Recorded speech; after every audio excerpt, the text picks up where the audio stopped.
Pagkagat ng dilim. Ang ating kwento ngayon ay tungkol sa tiyanak. Sa gabi na bilog ang buwan. Magandang gabi po. Ako po si Leia, taga Batangas.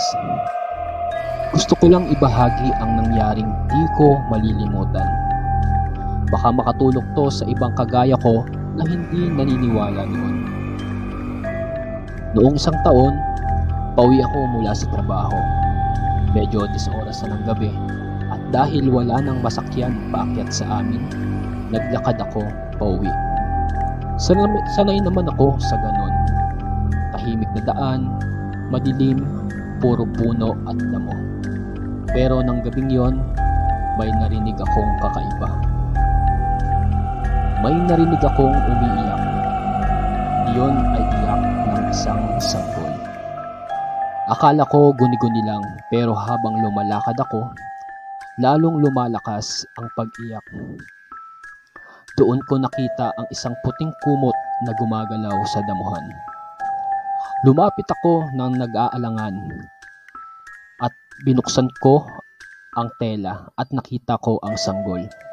Umiiyak ito, maputi at makinis.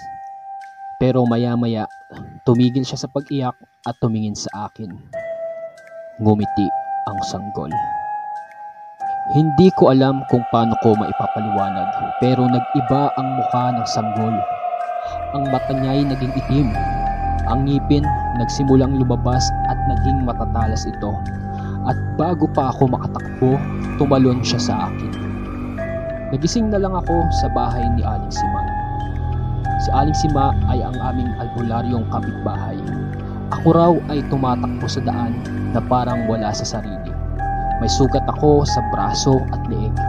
At ang sabi na lang ni Aling Sima sa akin, "Tiyanak yun, hindi yun bata.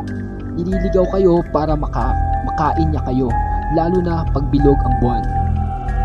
Ngayon, habang sinusulat ko ang kwentong ito, may naririnig na naman akong umiiyak. Umiiyak sa labas ng aming bahay. At alam ko na hindi iyon sanggol. Hanggang dito na lamang po ang kwento ni Leia.